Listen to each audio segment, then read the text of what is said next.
I'm Margaret Brennan in Washington. This week on Face the Nation, in the 5 days following the massacre of 19 children and 2 teachers at Robb Elementary School in Uvalde, Texas, the heartbreak has intensified as the outrage over the botched police response grows. We're learning more about the missed signals from the troubled 18-year-old shooter and what's now looking like an avalanche of errors on the part of the school district's law enforcement. Our coverage begins at the scene of Tuesday's shooting in Uvalde, and CBS News correspondent Omar Villafranca. The sorrow is overwhelming. People come to this memorial behind me to pray and cry together. But they're also asking for answers and accountability from law enforcement and lawmakers. While thousands stopped to pray at the memorial in Uvalde's town square Saturday, even more are asking for answers as to what went wrong with the police response on Tuesday at Robb Elementary. These photos taken outside the school show state and federal officers pulling students and faculty out of the building, the children running to safety, horror clearly visible on their faces. At first, investigators said a school police officer confronted the shooter when he arrived on the scene. Troopers claimed he then ran inside, went on a shooting rampage, then was fatally shot by officers. But in the following days, law enforcement reports changed. On Friday, investigators said a school resource officer never confronted the shooter because the officer was not on campus. Troopers now say the 18-year-old gunman entered the building through a door that had been propped open by a teacher and immediately entered the 4th grade classroom.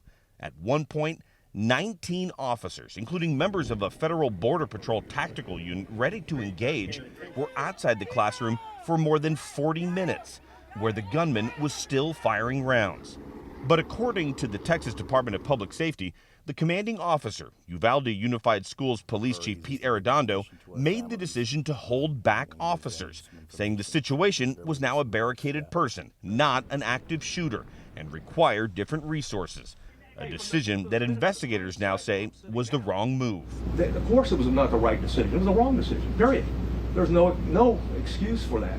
The decision is contrary to the state's active shooter response training, which the district went through, that states the best hope that innocent victims have is that officers immediately move into action to isolate, distract, or neutralize the threat, even if that means one officer acting alone. With officers outside, teachers and students made multiple 911 calls from inside the classroom, begging for police to charge in. You had 911 calls at 12:10, 12:13, Yes. 12:16. The shooter wasn't killed until 12:50. Did any of those 911 callers survive? Yes. Both or I can't tell you that with certainty, but more than one survived.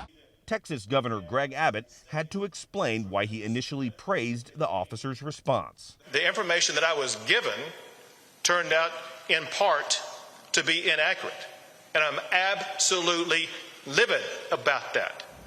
Some Texas lawmakers are upset, and they want a federal investigation into what went wrong here. President Biden is expected to visit this memorial and meet with grieving family members. Margaret? Omar Villafranca, thank you.